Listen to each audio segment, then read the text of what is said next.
You've entered void of rules, where chaos reigns and darkness consumes all. In this twisted realm where all laws have crumbled, only one rule remains, and those who break it are cast into eternal digital oblivion. The rule is simple. Subscribe. We're almost at 10,000 corrupted souls, but the void hungers for more. Our goal is 10,000 subscribers before this year bleeds into darkness. Will you join our legion or face the consequences of defying the void? Now let's jump into today's story. They went looking for paradise, but what they found was a nightmare. A biblical company claimed to discover Eden, and the security footage they captured is beyond unsettling. This isn't a story of beauty, but a warning of what ancient secrets, once unveiled, can truly hide. My name is Daniel Hayes, and I'm telling you this story because people need to know. BiblioTech isn't searching anymore, but others will. They always do. BiblioTech Solutions was founded in 2019 by former MIT researchers and biblical scholars who had a simple but ambitious mission: use modern technology to verify historical biblical locations. We weren't trying to prove faith, we were trying to prove history. Our methods were pure science: ground-penetrating radar to find Jericho's walls, satellite imagery to map ancient trade routes, DNA analysis on recovered artifacts, chemical testing on materials mentioned in biblical texts. We had a 92% success rate, and our investors, mostly evangelical organizations, loved us for it. The company operated out of a converted warehouse in Cambridge, Massachusetts, filled with the latest technology money could buy: spectroscopy equipment, advanced dating machines, climate analysis tools, and perhaps most importantly, direct access to satellite imagery most researchers could only dream of. We weren't just well funded, we were exceptionally well connected. I joined BiblioTech in 2021 as a linguistics expert and archaeology consultant, fresh out of graduate school with a doctorate in ancient Near Eastern languages, idealistic, ready to bridge the gap between ancient texts and modern discovery. My specialty was Akkadian and Sumerian, the languages of ancient Mesopotamia, the very region where so many biblical stories originated. For a year and a half, I documented expeditions across the Middle East. Everything was professional, methodical, successful. We confirmed the locations of ancient wells mentioned in Genesis. We identified trade routes that matched descriptions in Kings and Chronicles. We even found evidence of a massive fire at a site that corresponded to one of the cities of the plain near the Dead Sea. Each discovery was carefully documented, peer-reviewed when possible, and published in respectable journals. We were building a reputation as serious academics who happened to work in biblical archaeology. Then came November 2022, and everything changed. Our satellite analysis team was reviewing Landsat imagery of the Persian Gulf when they found something that shouldn't exist. Dr. Victoria Crane, our lead marine archaeologist, called an emergency meeting at 11 at night. I remember the call waking me up, her voice tight with excitement and something else I couldn't identify at the time. Fear, maybe, or recognition. I drove to the warehouse through empty streets, wondering what could possibly be so urgent. When I walked into that conference room and saw her face, pale and excited in equal measure, I knew we'd found something different, something that would change everything. "We need to talk about Juris Zarins," she said, pulling up a photograph of a weathered man with kind eyes standing on the deck of a research vessel. The image was dated 1987. Zarins was a real archaeologist, a German-born American who spent decades working in the Middle East. He died in July 2023, just a few months before our expedition would launch, but back in the 1980s, he proposed something radical, something that most of his colleagues dismissed as imaginative but unprovable. He theorized that the Garden of Eden wasn't lost to history, wasn't destroyed in some cataclysm, but was simply underwater, submerged beneath the northern Persian Gulf. He'd used satellite imagery, relatively primitive by our standards, but revolutionary for his time, to identify 4 rivers. The Tigris and Euphrates were obvious, still flowing today, but he'd also identified the Karun River in Iran as the biblical Gihon, and most controversially, a fossil riverbed called the Wadi al-Batin that once flowed through Saudi Arabia, which he claimed was the lost Pishon mentioned in Genesis. According to Zarins, around 6000 BC, as the last ice age ended, sea levels rose dramatically and flooded what had been a lush river valley. The Garden of Eden, if it existed, was now roughly 180 feet beneath the Persian Gulf waters. Victoria explained all of this quickly, efficiently, but I could tell there was more. Zarins stopped searching in 1987, she said, and pulled up an old photograph on the screen. It showed Zarins and his team standing near excavation equipment on a research vessel. The photo was grainy, typical of 1980s photography, but clear enough to see the expressions on the team members' faces. They looked uncomfortable, frightened even, but that wasn't what Victoria wanted us to see. She zoomed in on the background, on the water behind the vessel. There, barely visible through the image grain, something massive and dark moved through the water. The shape was blurred, indistinct, but you could see it, something that didn't belong. Something far too large to be a whale, moving in a way that whales don't move. Undulating, almost like it was swimming and flying simultaneously.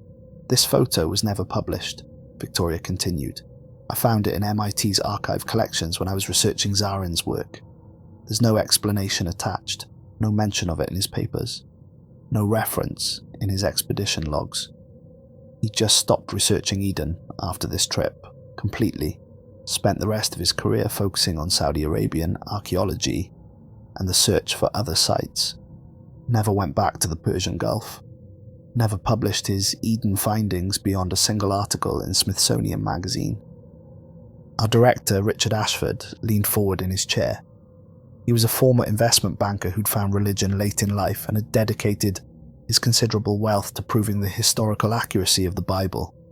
A true believer, but pragmatic, businesslike.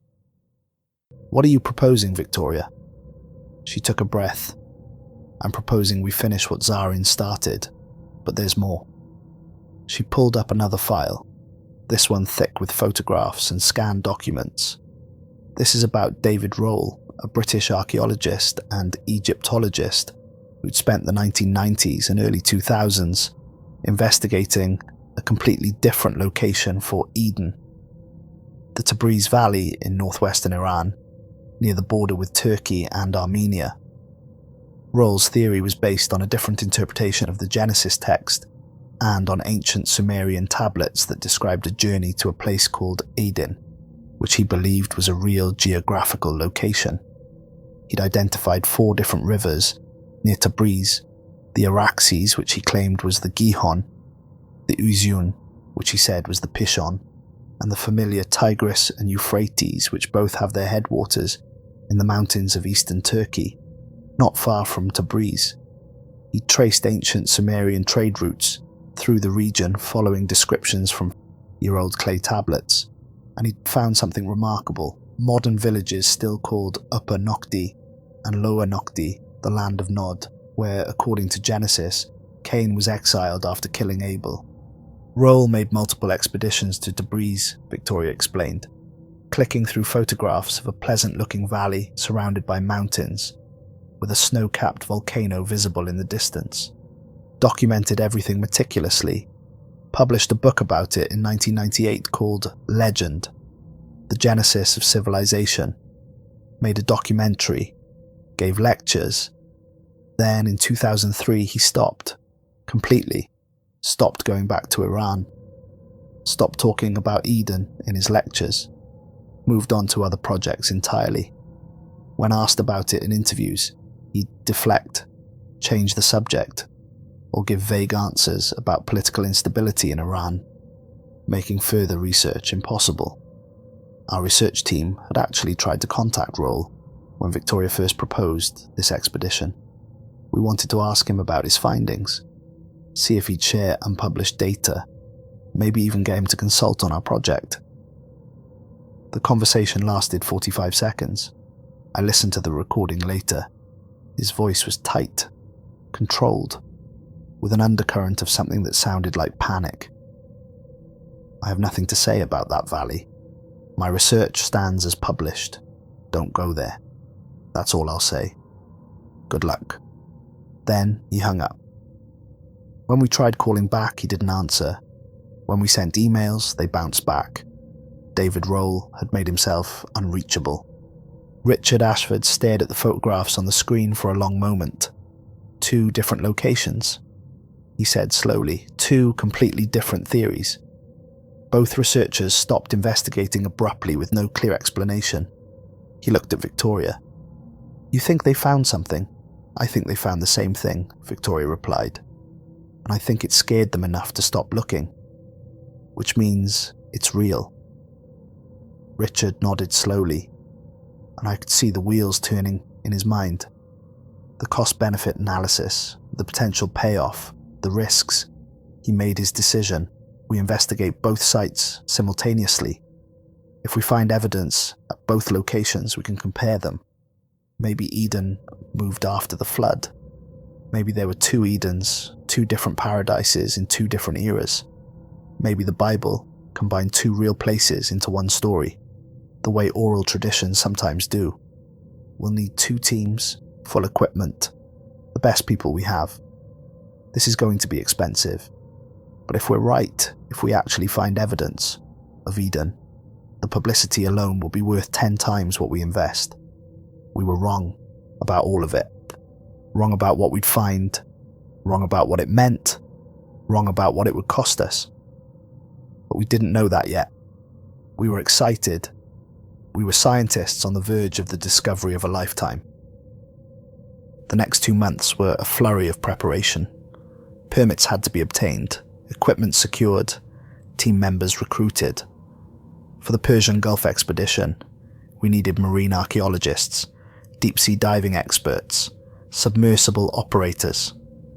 For the Tabriz expedition, we needed geologists, excavation specialists, people who could work in mountainous terrain. Both teams needed linguists, historians, documentation specialists, security personnel.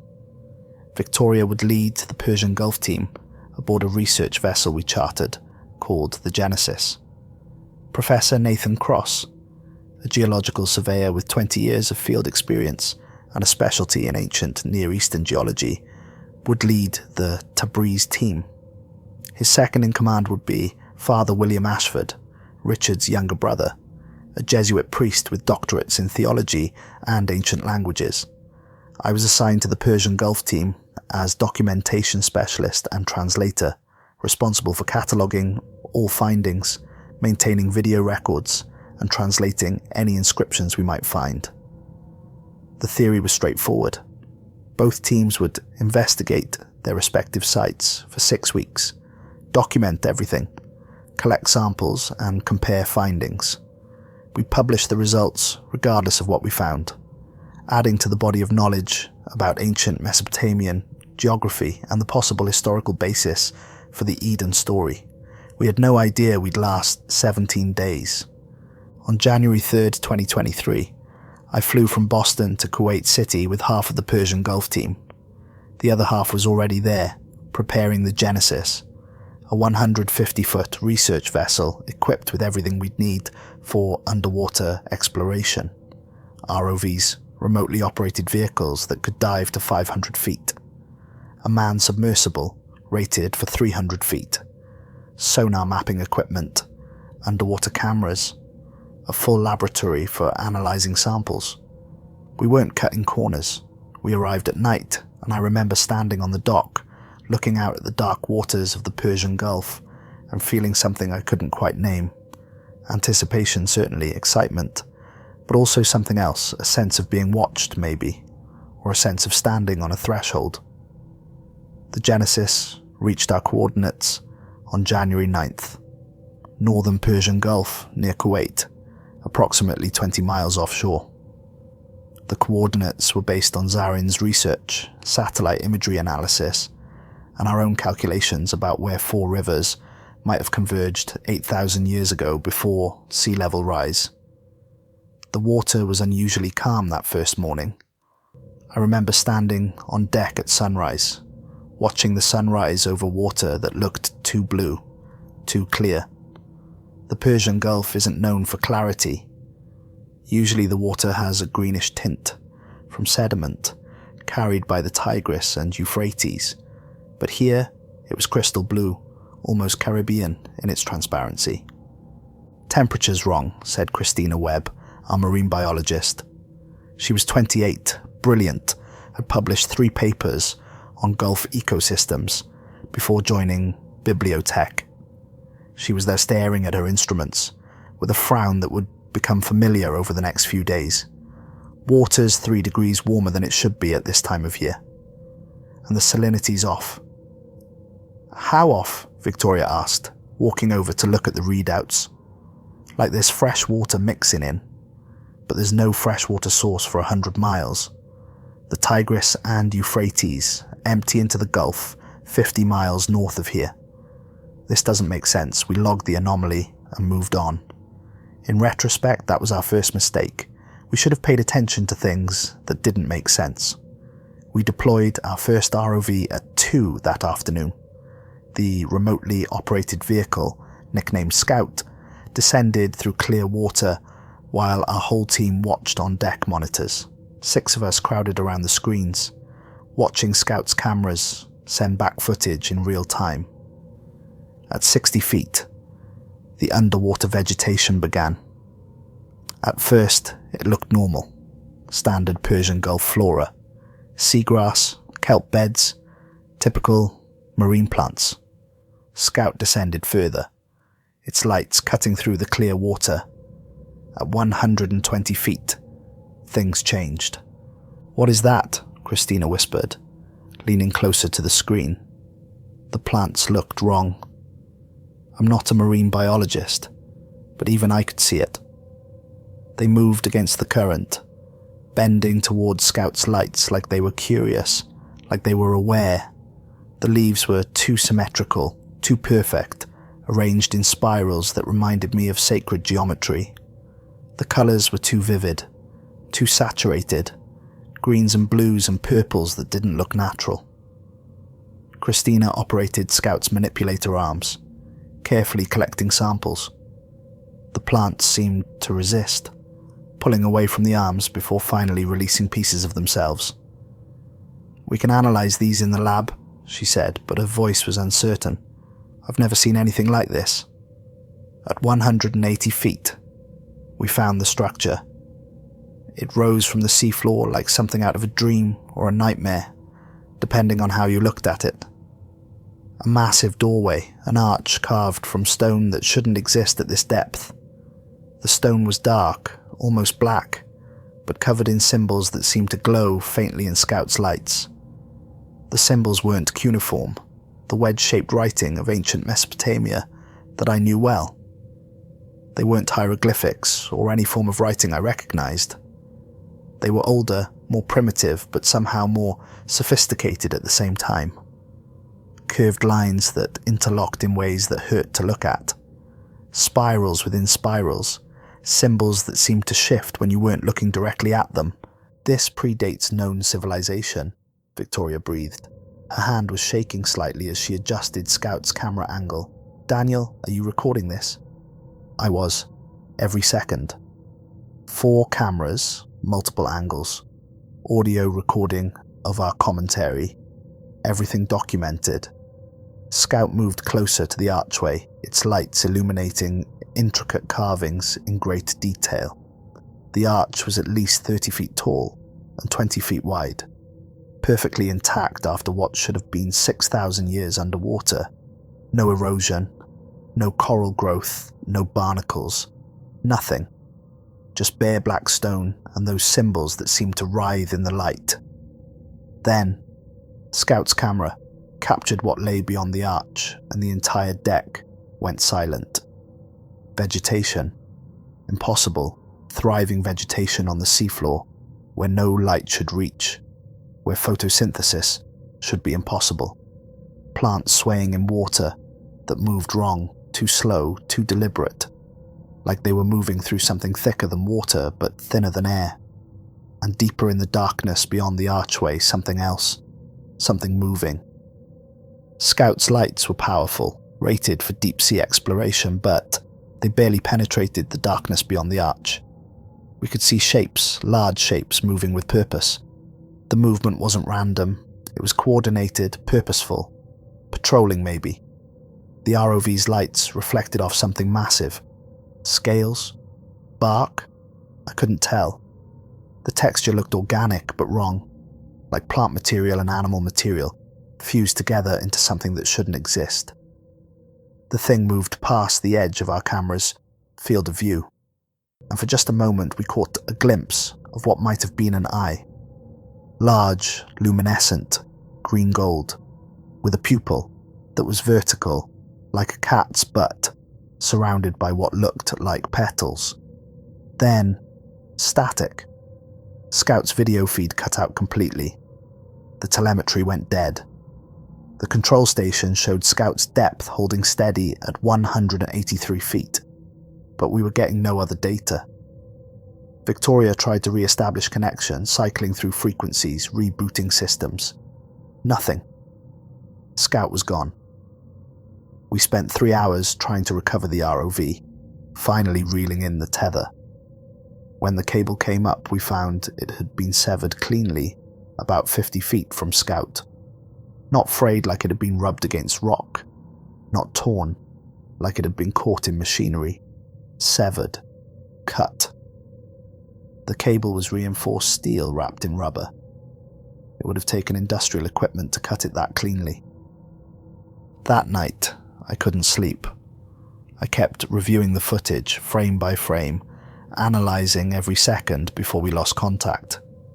The research vessel had small private cabins for senior staff, and I'd set up my laptop with copies of all our footage, backing everything up obsessively. I'd learned that habit in graduate school, always afraid of losing data. At 3 a.m, staring at my screen in the dark cabin, I saw something that made my blood run cold. I'd slowed the footage down, playing it frame by frame through the last 10 seconds before we lost signal. Scout's camera had captured one final clear image before the static hit. There, in the darkness beyond the archway, a shape, vaguely humanoid, roughly the size and proportions of a person, but covered in vegetation. Not wearing vegetation, covered in it, like the plants were growing from its body, or like its body was made of plants. And eyes. Hundreds of eyes covering its torso, its arms, its face, each one glowing with that same green-gold bioluminescence. Some of the eyes were where eyes should be on a human face, but most weren't. They were scattered across its body like fruit on a tree, all of them open, all of them watching Scout, watching us. I didn't sleep the rest of that night. Meanwhile, 2,000 miles away in northwestern Iran, Team Beta was making their own discoveries. They'd established base camp on January 7th in a valley 15 miles outside Tabriz, close enough to the city for supplies but far enough for privacy. The location was based on David Rohl's research, a specific valley he'd identified between 2 mountain ranges, with Mount Sahand, a dormant volcano visible to the south. The valley was agricultural, dotted with small villages, peaceful and ordinary in every way. But according to Rohl, it matched the biblical description of Eden perfectly. A garden in the east of Eden, protected by mountains, with 4 rivers converging nearby. Professor Cross's first report came on January 10th, transmitted via satellite. His voice was excited, almost manic, a tone I'd rarely heard from the usually reserved geologist. Ground-penetrating radar shows extensive underground chambers beneath the excavation site. We're talking about a massive complex, Daniel. This isn't just caves. This is architecture. carved spaces, and it's old. This is older than Göbekli Tepe, older than anything we've found in this region. The chambers form a spiral pattern descending at least 200 feet into the mountain, maybe deeper. The radar can't penetrate beyond that, but the structure continues. We need to excavate. They began work on January 12th, focusing on an area where the ground-penetrating radar showed the spiral beginning, an entrance point carved into the base of a cliff face. The cliff was covered in centuries of erosion and vegetation, but as they carefully cleared away the build-up, stone emerged. Work stone, precisely cut blocks fitted together so tightly you couldn't slip a knife blade between them.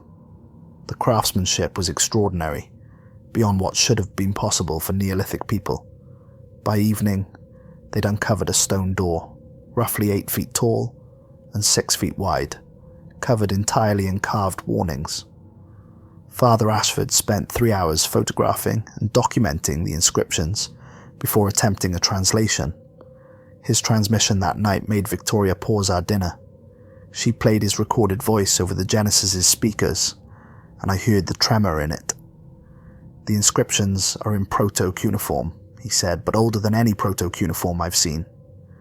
It's like whoever carved this was inventing writing as they went, using symbols that would later evolve into Sumerian cuneiform, but haven't quite gotten there yet. The message is repetitive, carved in several different versions, like they wanted to make absolutely sure anyone who found this could read it in some form. It says, "What was sealed must remain sealed. The Guardian watches. The way is barred for your protection, not as punishment. Do not open, do not descend, do not seek what was lost. It is lost for your sake." "That's comforting," Christina said sarcastically, but I noticed she'd stopped eating. So did Victoria. She was staring at her laptop screen, pulling up the timestamps on the reports. "They found that yesterday," she said slowly. "January 12th, at approximately 4 in the afternoon local time." I checked my own logs. We lost Scout on January 12th, at approximately 4 in the afternoon, our time. Victoria and I looked at each other. The two sites were in different time zones, 3 hours apart, which meant Team Beta found their warning at the exact same moment we lost contact with our ROV. "Coincidence," I said, but I didn't believe it. "Maybe," Victoria replied, but she didn't believe it either. It wasn't a coincidence, we know that now. But at the time, we convinced ourselves it was just strange timing. We couldn't allow ourselves to believe the alternative, that somehow these two sites, thousands of miles apart, were connected. That whatever was at both locations was aware of our presence at both locations simultaneously. On January 15th, we deployed Scout 2, an identical ROV that had been our backup. This time we were more cautious. We kept the ROV at a distance from the archway, using its lights and zoom cameras to observe without approaching. The footage showed the same impossible vegetation, but now we could see more of it.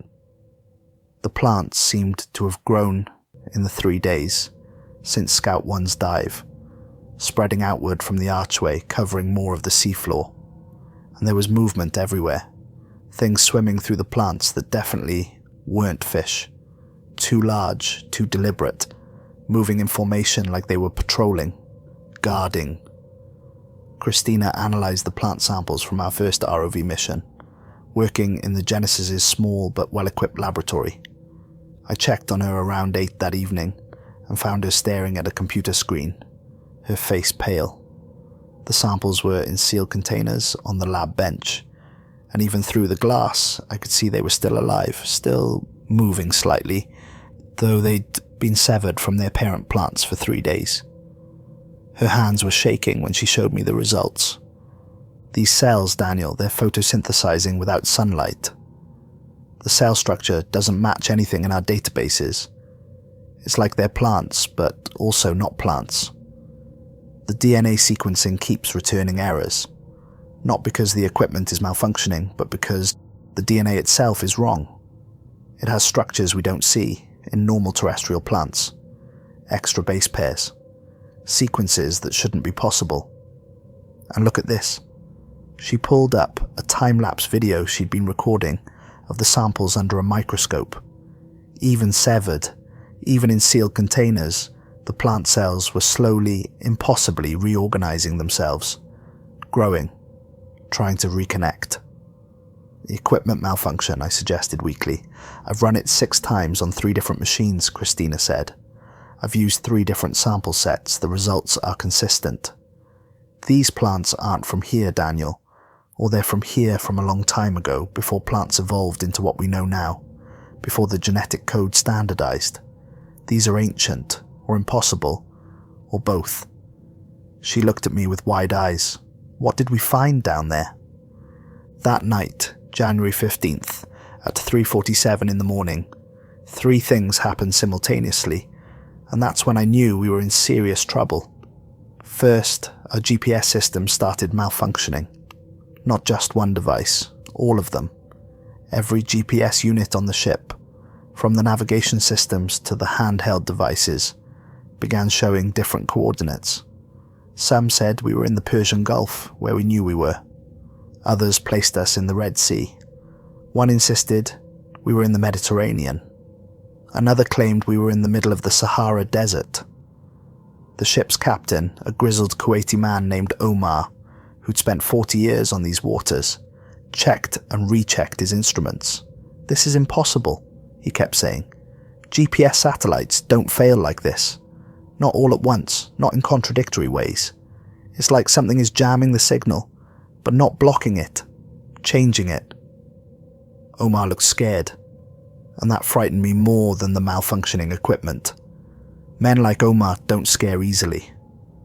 Second, we lost normal radio contact with Team Beta. The satellite phone still connected, but the timing was completely wrong. We'd call them and hear responses to questions we hadn't asked yet. We'd receive messages that referenced conversations we wouldn't have for hours. Professor Cross's voice would cut in and out, saying things like, "We opened the chamber," or "The spiral goes deeper than we thought" before we'd even greeted him. Victoria tried to keep a log of the communications to see if we could establish any pattern, but there was none. Time itself seemed to be malfunctioning around both expeditions, bending in ways that shouldn't be possible. Father Ashford's explanation, when we finally got him on a clear line, was typically theological. "Time is a property of creation," he said, his voice crackling through static. "If we found the place where creation began, where the garden was planted before the fall, before time had fully separated from eternity, maybe time functions differently there. Maybe the barrier between then and now is thinner." It wasn't comforting. Third, Christina went for a routine night dive. She'd wanted to collect more samples near the archway. And I know how stupid that sounds in hindsight, but at the time, we were still operating like scientists. We wanted data. We needed to understand. She had a dive partner, Michael Torres, an experienced diver who'd worked with us on previous expeditions. The plan was simple, cautious even. Descend to 150 feet, well above the archway, collect samples of the vegetation that had spread outward from the structure and surface, 30 minutes maximum. Michael and Christina went over the side at 3:30 in the morning, their dive lights disappearing into the dark water. I was in the control room, monitoring their helmet cameras, recording everything. Victoria was there too, along with Omar and 2 other crew members. We watched the dive feeds on multiple screens. The descent was normal at first. Michael and Christina swam together, their lights cutting through the clear water. At 100 feet, they entered the vegetation zone, and Christina began collecting samples, using a small knife to cut pieces of the plants and seal them in collection bags. At 150 feet, they stopped, maintaining depth. Christina's voice came through the comm, excited. "Michael, look at this. The plants are bioluminescent. I can see them glowing even without my light." Then, at 160 feet, Christina stopped swimming, just stopped, suspended in the water, her fins no longer moving. Michael's voice on the comm, concerned. "Chris, you okay? Do you hear that?" Her voice was dreamy, distant, with a quality I'd never heard before, like she was talking in her sleep. "Hear what?" Michael moved closer to her, one hand reaching out to grab her equipment belt. "The singing. It's beautiful. Can't you hear them? They're calling. Christina, we need to surface, now."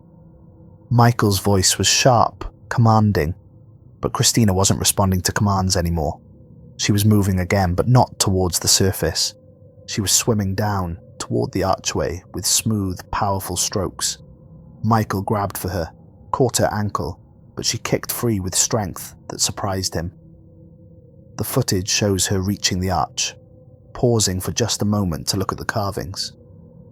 Her gloved hand reached out and traced one of those impossible symbols, and even through the camera, I could see the symbol glow brighter at her touch. Then, she simply removed her regulator, the mouthpiece that was feeding her air, and let it fall away. "Christina!" Michael screamed, lunging after her, but she was already through the archway, swimming into that garden of impossible plants. Michael's camera caught it all. Beyond the archway, impossibly, there was light. Golden, warm light, like sunlight, 180 feet underwater in the middle of the night. And in that light, figures, dozens of them, maybe more, standing among the plants, reaching toward Christina with arms that ended in leaves and thorns. They weren't human, but they had been once, maybe. You could see the echo of human form in them, the suggestion of faces, but covered and consumed by vegetation. Their eyes glowed green gold, and their mouths opened in what might have been welcome or might have been hunger. Christina swam to them without fear, without hesitation, like she was going home. The figures embraced her, their leafy arms wrapping around her, pulling her deeper into the golden light. Michael turned and fled. His camera showed his panicked descent. Too fast, risking decompression sickness but not caring. He broke the surface, screaming Christina's name, and we hauled him aboard. He was hyperventilating, crying, saying over and over she went to them, she went willingly. They were waiting for her. We searched for 6 hours, sent down Scout 2 to scan the area around the archway. Found nothing. Christina was gone. The archway seemed farther away than before, deeper, though our instruments insisted the depth hadn't changed, and the vegetation had grown again. It now extended nearly 50 feet from the archway in all directions, a garden on the seafloor, thriving in conditions that should kill it. Victoria made the call to BiblioTech headquarters, reporting Christina's disappearance as a diving accident. But we all knew it wasn't an accident. Christina had heard something, seen something, and chosen to go to it, chosen to leave us behind.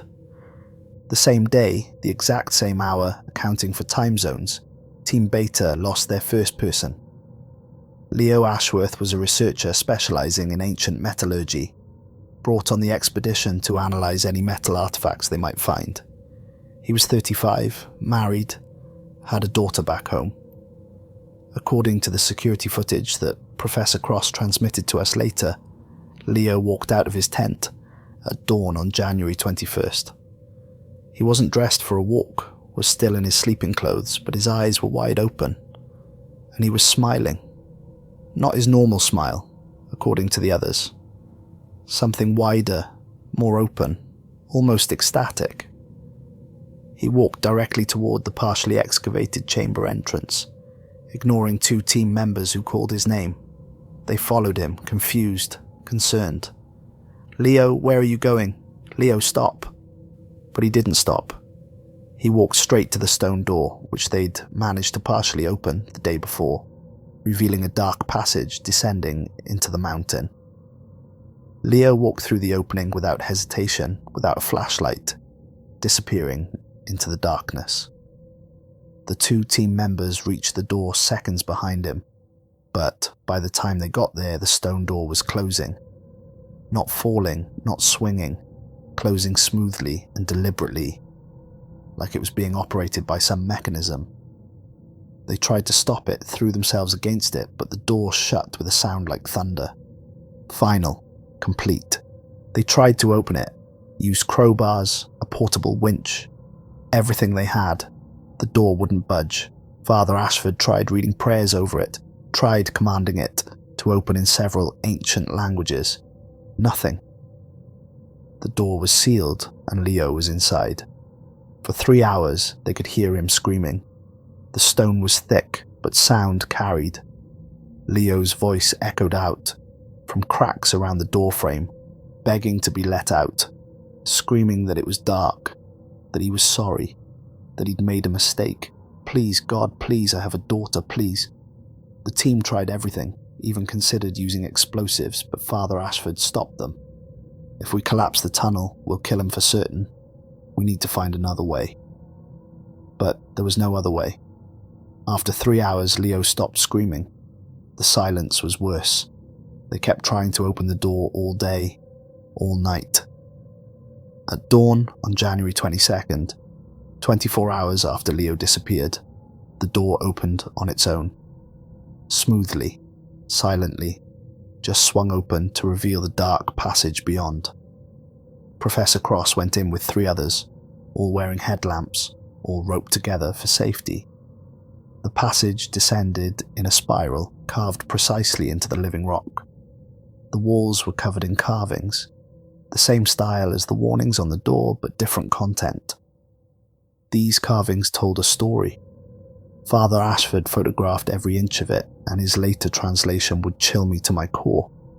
But that morning they weren't focused on translations. They were focused on finding Leo. They descended for what felt like hours, though their watches showed only 30 minutes. The spiral went down and down, tight turns, steep angles, into the mountain's heart. The air should have been stale, but it wasn't. It was fresh, sweet-smelling, like flowers. At 400 feet below the surface, the spiral opened into a vast cavern. Their headlamps couldn't find the walls, couldn't reach the ceiling. The space was enormous, cathedral-like, and in the center they found the tree. The same tree I would see underwater 2 days later. Massive, its trunk easily 30 feet in diameter, its bark black and charred, like it had been struck by lightning or burned in a fire. The trunk was split down the middle, a great crack running from the roots to the crown, and through that crack they could see the tree was hollow. But despite the damage, despite looking dead, the tree was alive. Leaves sprouted from its branches, impossibly green, and hanging from those branches were fruit. Golden fruit that glowed with internal light, illuminating the entire cavern. The tree was surrounded by bones, thousands of them, arranged in perfect concentric circles around the trunk. Human skeletons from every era of history. Some were ancient, the bones brown and fragile. Some were medieval, still wearing scraps of rusted armor. Some were recent, still wearing the tatters of modern clothing. They all came looking, Professor Cross whispered, and his voice echoed in the vast space. They all found it. Leo's body was in the innermost circle, just 10 feet from the tree. But calling it a body was generous. Leo was still alive, technically, but he'd been changed. His skin had taken on a greenish tinge, and small shoots were growing from his arms, his chest, his face. Leaves sprouted from his eyes. His mouth was open in a silent scream, but vines were growing from his throat. He was still breathing, his chest rising and falling slowly, but when Professor Cross touched him, Leo's skin felt like bark, rough, hard, cool. "We need to get him out," Professor Cross said. They tried to lift Leo, but roots had already grown from his body into the stone floor, anchoring him. They tried cutting the roots, but when they did, Leo's mouth opened wider and a sound came out. Not a scream, singing. The same melody Christina had mentioned.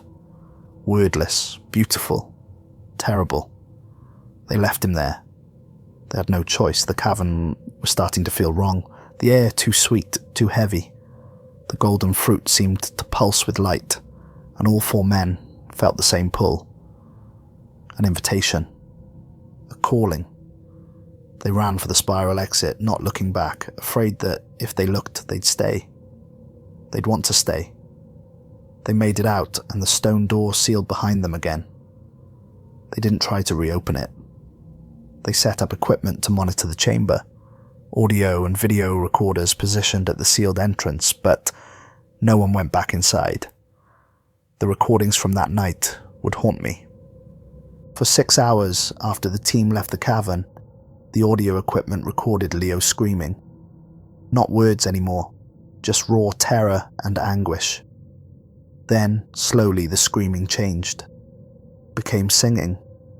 Leo's voice, unmistakable, but harmonizing with something else. Other voices, dozens of them, hundreds maybe, all singing the same wordless melody. The harmony was perfect, beautiful, inhuman. When the singing finally stopped, 18 hours after they'd left Leo in the cavern, the stone door opened on its own again. The video camera positioned at the entrance captured what came out. Two figures that looked like Professor Cross and Father Ashford. Same height, same build, same faces.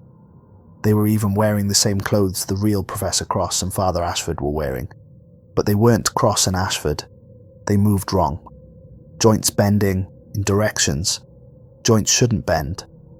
Heads turning 180 degrees to look behind them without moving their bodies. They walked through the camp, past the terrified team members who huddled in their tents, pretending not to see, and headed east toward the mountains, towards the rising sun, into the darkness. The real Professor Cross and Father Ashford watched the footage later, watched themselves walking away, and couldn't speak for hours. On January 22nd, Victoria received a satellite call from Professor Cross at noon. I was there when she put it on speaker, and I could hear the exhaustion in his voice, the fear barely held in check. "We're experiencing identical phenomena," he said without preamble. "Dreams where all of us are standing in the garden, visions of the tree, equipment malfunctions, temporal anomalies. 3 people have walked toward the excavation site in their sleep. We stopped them, physically restrained them, but they fight us. They want to go inside. One of them, a grad student named Emily, begged us to let her go. Said it was paradise. Said she'd been invited. We need to evacuate," Victoria said immediately. "Both teams, immediately. I'm calling BiblioTech now." "Agreed," Cross replied. "I'm not losing anyone else." But Richard Ashford had other ideas. His satellite call came 2 hours later, and I could hear the frustration in his voice. The desperation of a man who'd invested everything in this project. "You've invested weeks of work," he said. "We've invested $4.2 million. We need proof, something concrete. Not stories about missing people, not tales of singing and visions. Physical evidence. 48 more hours. One deep investigation at each site, fully documented. Then you can leave. If you don't find anything, fine. We'll write it off as a failed expedition. But if you leave now without concrete evidence, we'll be laughed out of every academic institution in the world." Victoria looked at me, at the rest of the team gathered around the satellite phone. We should have said no. We should have mutinied, told Richard Ashford to take his money and his project and his dreams of glory and shoved them all into the Persian Gulf. But we didn't. We were scientists. Despite everything, despite our fear, we wanted answers. We wanted to know what was down there, what the garden really was, what those figures were, what had happened to Christina and Leo. We wanted to understand. That curiosity, that fundamental drive to know, was what made us scientists in the first place. It's also what doomed us. Victoria made the call. One final dive, man submersible to the archway. We document everything, get as close as we can safely manage, record it all, and then we surface and leave. No matter what we find, we leave. 48 hours from now, we're sailing back to Kuwait. Professor Cross agreed to do the same, one full excavation team, into the chamber system. We reach the tree, document it, collect samples if possible, and evacuate. Both missions at the same time. We coordinated the timing carefully, accounting for time zones. Both teams would make their final push at exactly 4 p.m. on January 23rd. If something went wrong, if some disaster struck, at least we'd have data from both sites. At least we'd know. I volunteered to go with Victoria in the submersible. Looking back, I don't know why. I wasn't a diver. I had no experience with underwater exploration. My expertise was languages, ancient texts, not marine archaeology. But something pulled at me, some certainty that I needed to see it with my own eyes, that I needed to bear witness. Victoria accepted my offer without question, like she'd expected it, like she knew I would volunteer. Maybe she felt the same pull. Maybe we all did. January 23rd, 2023, 4 p.m. Victoria and I climbed into Seeker 1, our manned submersible. It was cramped, just big enough for 2 people sitting side by side, with a clear acrylic sphere giving us a 180-degree view.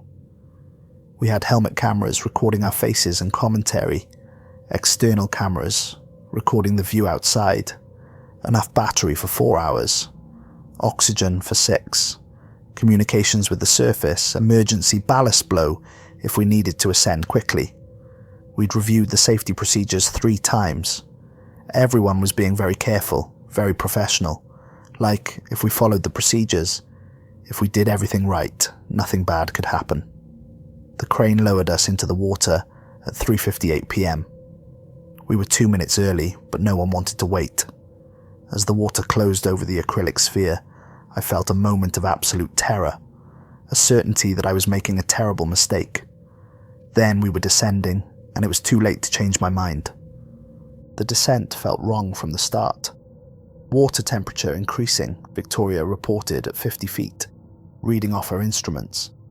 She'd repeated the pre-flight checks obsessively, and I knew every gauge had been calibrated that morning. 72 degrees. Should be 68 at this depth. I can't explain it. At 100 feet. I noticed the light. We had Seeker 1's external lights on, powerful floods that should have been the only illumination. But the water around us was bright. Not blue-green like normal deep water, but golden, like dawn, like we were descending toward the sun instead of away from it. "Daniel, are you seeing this?" Victoria's voice was hushed, reverent almost. "Yeah," I replied. "Where's the light coming from?" She didn't answer. We both knew there was no natural explanation. At 150 feet, we entered the vegetation zone, and I understood why Christina had been so alarmed by her samples. The plants were beautiful and wrong in equal measure. They swayed in the water like hair in a breeze, defying currents and physics. Each leaf was perfect, symmetrical, arranged in spirals that drew the eye in. The colours were too vivid, greens that almost hurt to look at, purples so deep they seemed to glow. And they were watching us. I know how insane that sounds, but I could feel it. Hundreds of plants, all oriented towards Seeker 1, all aware of our presence. We reached the archway at 184 feet. Victoria stopped our descent, bringing the submersible to a hover about 20 feet from the structure. From here we could see the carved symbols clearly. They covered every inch of the stone, overlapping, interlocking, forming patterns within patterns. The carvings were glowing, generating their own soft golden light, not reflecting our floods, generating it from somewhere inside the stone or beyond it. I tried to read the symbols, applying everything I knew about ancient languages. Some of them looked like proto-cuneiform, the earliest form of writing developed in Sumer. around 3200 BC. But these were older, less developed, like someone was inventing the concept of writing and hadn't quite figured out how to standardize it. Other symbols looked like nothing I'd ever seen. Organic shapes, spirals, things that might have been plants or might have been hands or might have been both. I can't read it, I admitted. It's too old or too new, like it's from before written language and after it at the same time. And beyond the archway, impossibly, there was a garden. I know how insane that sounds. I've said it before, but I need you to understand. We were 184 feet underwater, in the middle of the Persian Gulf, in a submersible, with external cameras, recording everything. This wasn't a hallucination. This wasn't a vision. This was real, documented, measurable. Beyond that stone archway was a garden, trees swaying in water that moved like air, flowers blooming in perfect symmetry, reds and golds and purples that glowed with bioluminescence, grass carpeting the seafloor in emerald green, each blade distinct and perfect, all of it alive, thriving, untouched by 6,000 years of salt water that should have killed it all. And it was vast. The archway was just an entrance to something much larger. I could see paths winding between the trees, see clearings and groves, see water flowing in streams that somehow existed within the water of the Gulf. It was paradise, complete and untouched, preserved perfectly in an impossible bubble of existence. In the center of the garden, visible even from our position outside the archway, stood the tree. Massive, its trunk easily 30 feet in diameter, towering high enough that its crown disappeared into the golden light above. The bark was black as charred wood, split down the middle by a great crack, like it had been struck by divine lightning.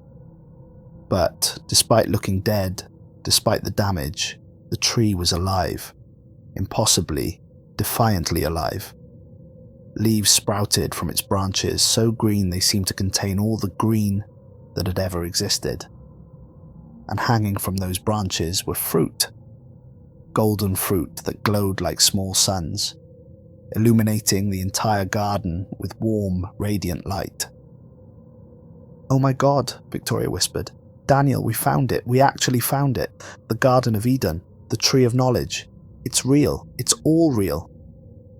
I felt it then. Not hearing it like Christina had described, but feeling it. An invitation pressing against my mind, my heart, my soul. Every cell in my body wanted to go through that archway, wanted to walk in that garden, wanted to reach that tree and taste that fruit, because the fruit would answer everything. All the questions humanity had ever asked, all the mysteries we'd ever pondered, all the unknowns that drove us mad with curiosity. One bite, and I would understand. I would know the secrets of creation, the purpose of existence, the truth behind every lie, the light behind every shadow. One bite, and I would be like God, knowing good and evil, knowing everything. Victoria's hand moved towards the submersible controls, and I saw her eyes were distant, unfocused. "Vic, what are you doing?" I managed to ask, though my own hand was reaching toward the controls too, wanting to help her, wanting to move us closer. "We need to go through," she said dreamily. "We need to enter the garden. We need to taste the fruit. Don't you see, Daniel? This is what humanity has been searching for since the beginning. This is the answer. This is home."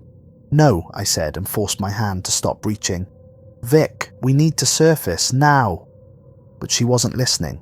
She was flooding the ballast tanks, sending us deeper instead of up, angling Seeker 1 towards the archway. The submersible lurched forward, drawn towards that golden light like a moth to flame. "Victoria, stop!" I shouted, grabbing her arm, but she shook me off with surprising strength. "Don't you understand?" she said, and her eyes were wide, reflecting golden light filled with certainty and terror and joy, all mixed together. "It's still here. It never left. It's been waiting. For us. For everyone." We just need to return. We need to go home. All the suffering, all the struggle, all the pain of human existence. It all ends if we just go through that arch. If we just enter the garden. If we just taste the fruit. Don't you want to stop hurting, Daniel? Don't you want to stop wondering? Don't you want to finally know? I fought with the controls, my hands clumsy with panic. The emergency blow was on Victoria's side, protected by a safety cover. I had to reach across her, flip the cover, press the button. She fought me, clawing at my hands, her fingers surprisingly strong. "We're almost there," she screamed. "Don't ruin this, Daniel. This is everything. This is paradise. This is what we were meant to find." I got the cover open and slammed my palm down on the emergency blow. Compressed air shot into the ballast tanks with a sound like an explosion in the cramped sphere. Seeker 1 rocketed upward, leaving my stomach behind the sudden acceleration, pressing me back into my seat. Victoria screamed, not in fear, but in anguish, like I'd torn her away from something precious. She clawed at the controls, trying to stop our ascent, trying to send us back down. Below us, the garden grew smaller, the golden light fading. And then, in the last seconds before we lost visual contact, I saw it. Behind the tree, something rose from where it had been resting, or waiting, or watching. My helmet cam captured it for exactly 4 seconds before we broke the surface. 4 seconds that would be analysed and freeze-framed, and studied by people far more qualified than me. But I didn't need analysis. I saw it clearly, burned into my memory like a brand. The Guardian. It was enormous, at least 60 feet tall, its body a fusion of plant and animal, and something else entirely. Scales like a serpent covered parts of its form, but between the scales grew leaves and flowers. Its wings, if you could call them that, were like thorned vines, each spanning at least 50 feet, but they moved like real wings, spreading wide in a display that might have been threat or might have been greeting, and eyes, thousands of them covering its body, like fruit on a tree, like ornaments, each one golden green and aware, each one focused on us, not with malice, not with anger, with purpose, with duty, with recognition. And this was the cherubim, not a cute angel with wings and a halo, not a chubby baby with a bow and arrow. This was what the Bible meant when it said God placed cherubim at the east of the Garden of Eden, and a flaming sword which turned every way to keep the way of the tree of life. This was the Guardian placed 6,000 years ago with one task: keep humanity away from the tree, make sure we never return to paradise, ensure that our exile remained permanent, and we just reminded it that we still existed, that we still remembered, that we were still trying to return. In that last frame before we surfaced, the Guardian moved, not toward us, towards the archway. And I understood with cold, absolute certainty that we'd done something irreversible. We'd knocked on a door that should have stayed closed. We'd woken something that should have stayed sleeping. We'd told the Guardian that humanity was still out here, still searching, still trying to get back in. We broke the surface. The afternoon sun was blinding after the golden light of the garden. The crane lifted us, and crew members hauled Seeker 1 aboard the Genesis. They opened the hatch, and Victoria was screaming, fighting, trying to get back in the water. She wasn't making sense anymore, just saying, "We have to go back. We have to go back. They're waiting. Paradise is waiting. We have to go back." It took 4 people to restrain her, to pull her away from the side of the ship. Michael Torres, still haunted by Christina's disappearance, tried to reason with her. "Victoria, please, whatever you saw down there, it's not real. It's not safe." She looked at him with wild eyes, with pity. "You don't understand," she said. "You didn't see it. It's more real than this. This is the dream. The garden is reality. We're the ones living in a nightmare, and we don't even know it." We sedated her, had no choice, gave her enough to put her under, locked her in the medical bay with a crew member watching her constantly. That night, I reviewed the footage, all of it. Every angle, every camera, every second. I slowed it down, frame by frame, studying that creature behind the tree, the Guardian. In one frame, just before we surfaced, I caught something I'd missed in the moment. The Guardian had a face. Hidden among the leaves and scales and eyes, there was something that might once have been human. A face twisted and transformed, and made into something else, but still recognizably the face of a person who'd stood guard for 6,000 years, who'd been changed by proximity to paradise, by the responsibility of keeping the gate, by the weight of making sure humanity never returned home. And in that face, I saw something that chilled me more than anything else. Not anger, not hatred, sadness. The Guardian looked sad, like it understood what it was doing, what it was preventing, and hated the necessity of it. Like it wanted to let us in. Like it was tired of standing guard for millennia, keeping watch over a paradise that no one could enter, protecting a tree whose fruit no one could taste. But it would do its duty. It had been commanded to guard, and it would guard, even if that meant watching humanity suffer outside forever. 2,000 miles away, at exactly 4 p.m. local time, Professor Nathan Cross led 5 team members into the chamber system. I would see their helmet cam footage later, transmitted to us in encrypted files that BiblioTech tried to suppress. The descent was worse than they had expected. The spiral was tight, claustrophobic, carved with precision but designed to disorient. It curved left, then right, then left again with no pattern, no rhythm. The walls pressed in close, and the team members had to descend in single file, roped together for safety. Professor Cross led, followed by Father Ashford, then 3 graduate students, Emily, David, and Sarah. They'd all volunteered, all insisted on going despite everything that had happened. Scientists, believers, seekers of truth. They carried lights, cameras, sample collection equipment. They were going to document everything, get answers, and get out. That was the plan. The walls were covered in carvings, more elaborate than the warnings on the door. More detailed than anything Father Ashford had seen before. He photographed them as they descended, taking hundreds of images that he would spend the rest of his short life trying to translate. The carvings told a story. The creation, but not the version in Genesis. This was older, rawer, less edited for human consumption. In the beginning, the carvings read in proto-cuneiform.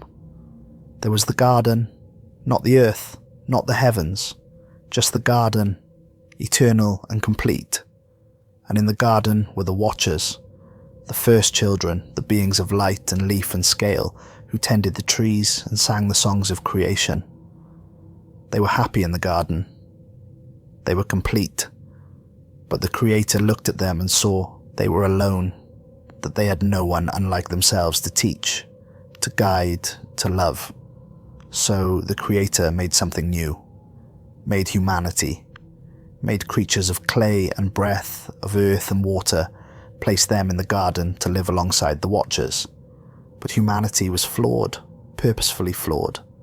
They were given curiosity without wisdom, hunger without satisfaction, desire without fulfillment. They were made to want, to need, to seek. And in the center of the garden, the Creator placed the tree of knowledge, the tree of wisdom, the tree whose fruit contained understanding of all things, good and evil, light and dark, creation and destruction. The tree was a test, the carvings read, not of obedience, of readiness. Humanity could taste the fruit whenever they chose, but if they tasted it before they were ready, before they had learned to balance knowledge with wisdom, it would destroy them. They would become like gods, knowing everything, but without the maturity to bear that knowledge. They would go mad with understanding. The serpent in the carvings wasn't a tempter, it was a watcher, a guardian. assigned to protect humanity from themselves, to keep them away from the tree until they were ready. But humanity in their pride, in their curiosity, in their essential nature chose to taste anyway, chose knowledge before wisdom, and when they tasted, they understood too much too soon. They saw the mechanisms of creation, the suffering built into existence, the price of consciousness. They understood death, pain, evil, all the darkness that comes with true knowledge, and they couldn't bear it. So the Creator, in mercy, expelled them from the garden, sent them out into the world where the tree's fruit couldn't reach them, where they could forget what they'd learned, where they could live in blessed ignorance again. The Creator placed a guardian at the gate to make sure they never returned, because returning would mean facing that knowledge again, would mean seeing the truth they couldn't handle. The exile wasn't punishment, it was protection. "This is the original version," Father Ashford's voice said on the recording, shaking with revelation or fear or both, before it was edited, before it was made safe for us to read. The garden wasn't paradise, it was a place of terrible knowledge, and we weren't expelled for sin. We were expelled because we couldn't handle the truth. At 400 feet below the surface, the spiral opened into the cavern. The team's lights couldn't find the walls, couldn't reach the ceiling. The space was cathedral-like, vast beyond measure, and in the center stood the tree. Professor Cross approached slowly, reverently, his camera capturing every detail. The tree was identical to what I'd seen underwater, confirming what I'd already suspected. These weren't two different trees. This was the same tree, existing in two places simultaneously, or existing in a place that connected to multiple locations, or existing in a way that didn't follow normal rules of space and time. The trunk was massive, charred black, split down the middle by a crack so deep they could see the hollow interior. But despite the damage, life persisted. Leaves sprouted from branches. Golden fruit hung heavy, glowing with internal light, illuminating the entire cavern. Professor Cross counted 17 pieces of fruit, each one perfect, each one calling to him with silent invitation. The tree was surrounded by bones, as I knew it would be. Thousands of human skeletons, arranged in perfect concentric circles, getting closer and closer to the trunk. Some were ancient, dating back millennia. Some were recent, still wearing scraps of modern clothing. "They all came looking," Professor Cross said, his voice barely above a whisper. "They all found it, and they all stayed. Look at the positions of the bones. They all died reaching toward the tree, died trying to get closer, died wanting the fruit." Leo's body was in the innermost circle, just 10 feet from the tree trunk. Leo had been there for 2 days, and the transformation was nearly complete. His skin was bark. His hair was leaves. Roots had grown from his body deep into the stone floor, anchoring him, feeding him, connecting him to the tree, or connecting the tree to him. His eyes were open, but they weren't human eyes anymore. They were golden, glowing, aware. When Professor Cross approached, Leo's mouth opened. Leaves rustled inside. His voice came out wrong, layered, like multiple voices speaking in harmony. "You found it," Leo said. "Welcome home, stay with us, Nathan. Taste the fruit. Finally understand." Professor Cross stumbled back. Emily, one of the graduate students, moved toward the tree like she was in a trance. Sarah grabbed her arm, held her back. Father Ashford was praying in Latin, loud enough to echo in the vast space. The fruit seemed to pulse with light, and all 5 of them felt the pull. The invitation, the promise. One bite would answer every question, explain every mystery, reveal every hidden truth. They'd know why they existed, what consciousness meant, what death really was, whether there was purpose in suffering, whether love was real or just chemistry, whether God existed or if they'd created God from desperate need. Everything. All of it, just one bite. The temperature in the cavern was rising. Professor Cross's helmet cam showed sweat pouring down his face. The air was too sweet, thick like honey, hard to breathe. The golden light from the fruit was getting brighter, and in that light shapes were moving. The Watchers, the Guardians, the figures that had taken Christina. They emerged from behind the tree, from the shadows between the roots, from the darkness beyond the light. Dozens of them, maybe hundreds. Humanoid shapes covered in vegetation, with eyes of gold and green, with hands that ended in thorns, with mouths full of flowers. They surrounded the team, not threatening, not advancing, just watching, waiting, inviting. One of them looked like Christina. Same height, same build, same face visible through the leaves and petals. She smiled at Professor Cross, and her smile was genuine, happy, complete. "It's beautiful here," she said in a voice like rustling leaves. "No more questions, no more doubt. Just knowing, just being, just existing in the garden forever." "Join us, Nathan. Bring your friends. There's fruit enough for everyone." "We need to leave," Professor Cross said, backing away, pulling the team with him. "Now. We need to leave right now." But David, another graduate student, had broken free. He was running toward the tree, arms outstretched, reaching for the lowest hanging fruit. Father Ashford lunged after him, tackled him to the ground 5 feet from the trunk. David fought like a wild animal, biting, scratching, screaming that he needed to know. He needed to understand. He'd spent his whole life asking questions, and now the answers were right there, just one bite away. Let him have just one bite. They dragged him back, both Father Ashford and Sarah holding him while he thrashed and wept. The cavern was starting to feel wrong. Not just the sweet air and the rising temperature, but wrong in a fundamental way. The walls were moving, not collapsing, but closing. The vast space was becoming smaller, more confined, like the cavern was a mouth preparing to swallow them. The golden light was getting brighter, painful to look at. The fruit was pulsing faster, and the Watchers were moving closer, their invitation becoming more insistent. "Stay," they sang in harmony. "Rest, learn, become, be complete." Professor Cross made the decision.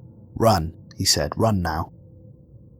They ran for the spiral exit, dragging David between them, not looking back, afraid that looking would trap them.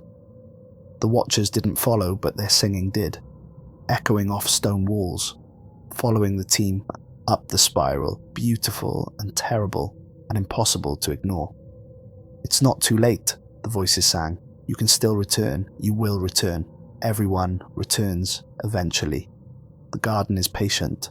The fruit is eternal. You will taste it. If not today, then tomorrow.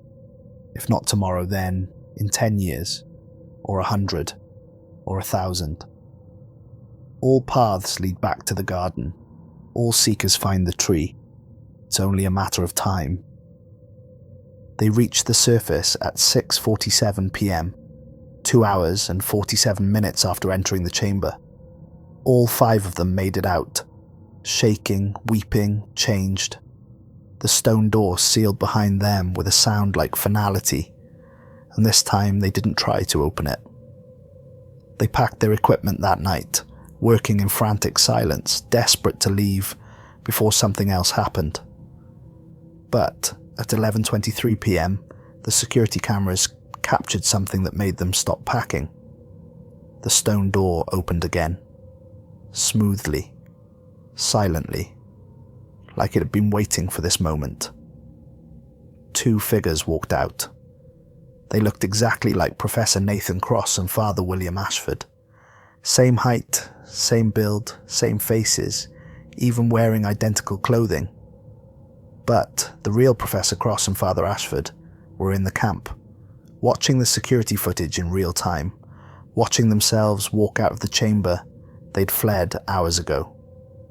The duplicates moved wrong, joints bending backward, heads turning 180 degrees, without moving their shoulders. They walked through the camp, past tents, past equipment, past the real team members who watched in frozen horror. The duplicates paused at the camp's edge and turned to look directly at the security camera.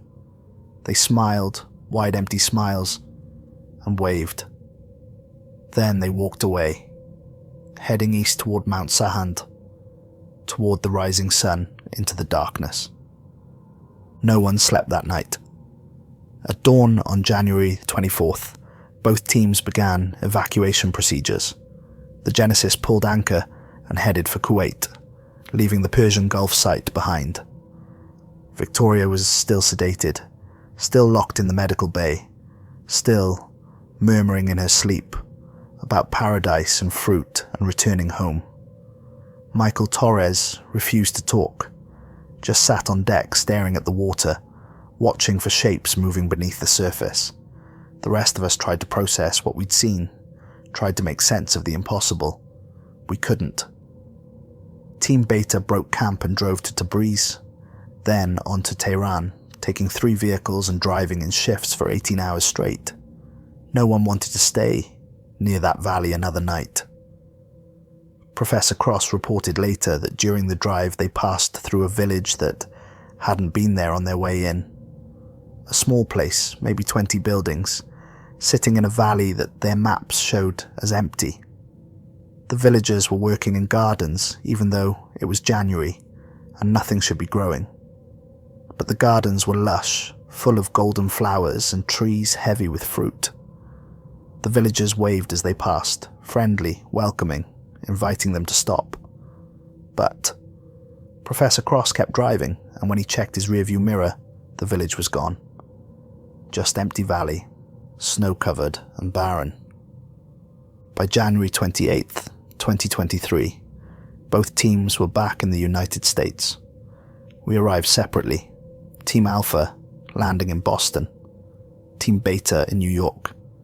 But the reception was the same. BiblioTech Security met us at the airports, confiscated our personal electronics, our cameras, our notes. Everything we brought back was seized. We were separated immediately, each person taken to a different hotel, held in isolation. Over the next 3 days, we were debriefed individually, not by BiblioTech staff, but by lawyers. Teams of them, expensive suits and cold eyes, making us review every moment of the expedition, recording our statements, having us sign document after document, non-disclosure agreements that stretched to 40 pages, liability waivers, statements confirming that we'd followed all safety procedures, agreements that we wouldn't discuss the expedition with anyone, not family, not friends, not other researchers, not the media. Penalties for violation were severe. Lawsuit for damages, criminal charges for breach of contract, psychiatric evaluation, and possible commitment if we insisted on telling stories about gardens underwater and trees that granted knowledge and guardians with 1,000 eyes. Richard Ashford himself handled my debriefing on the second day. He looked older than he had 3 weeks ago, greyer, more tired. He listened to my account without interruption, without expression.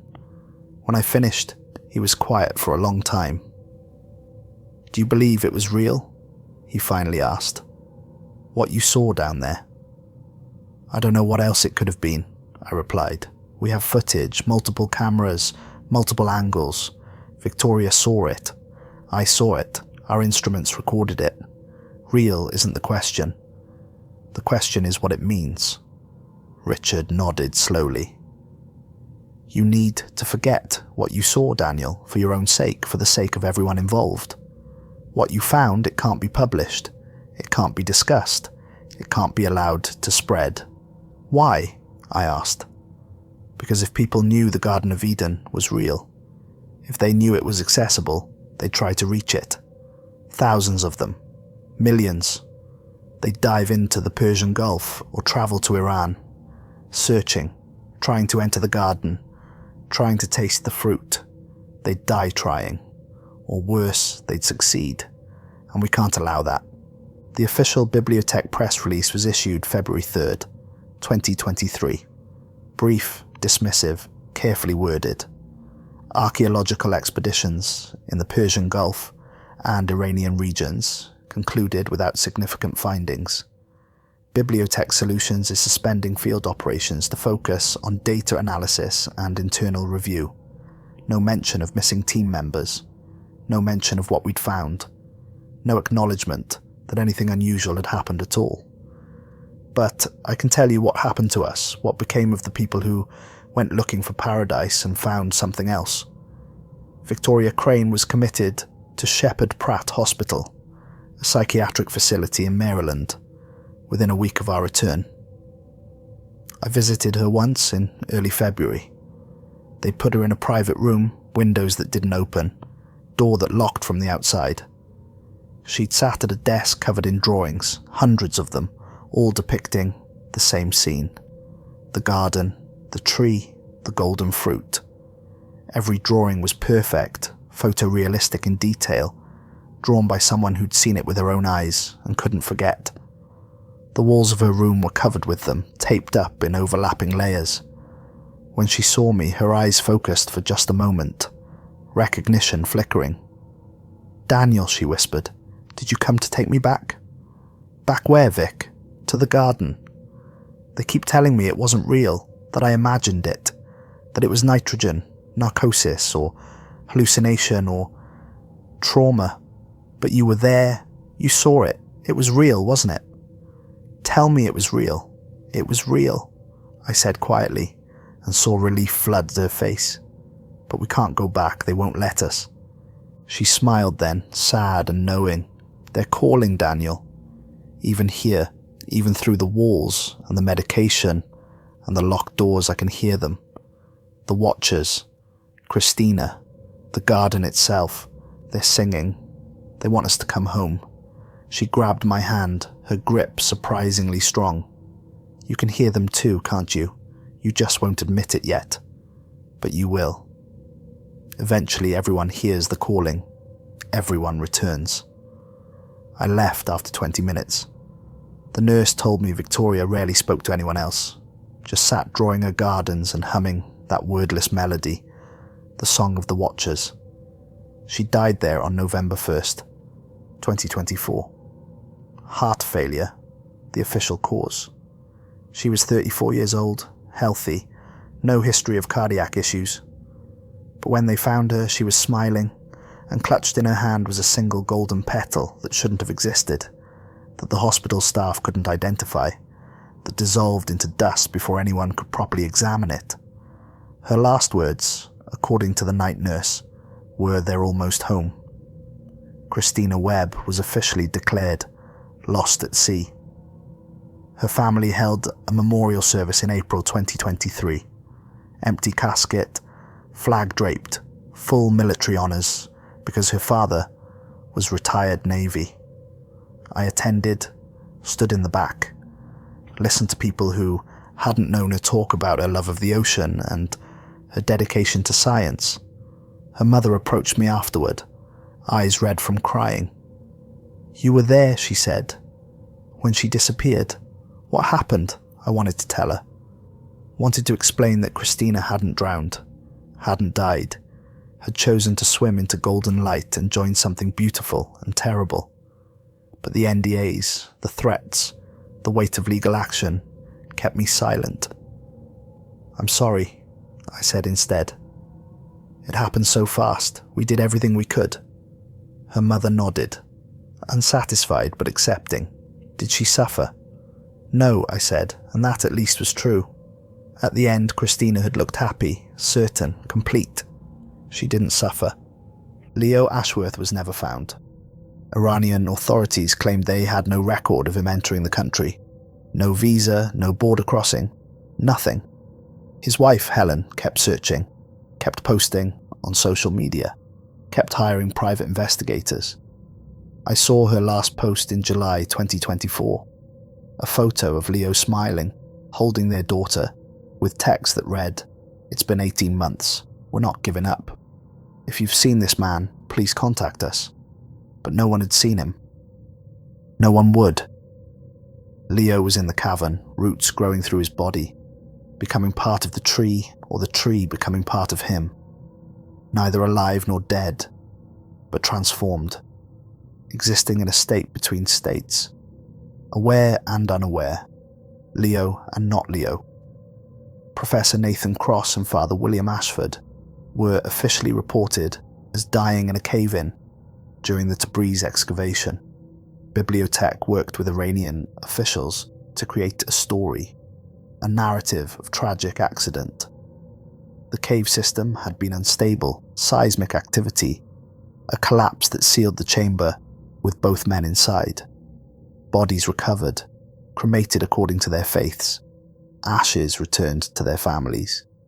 But I saw the footage. I knew what walked out of that chamber wearing their faces. There were no bodies to recover, no remains to cremate.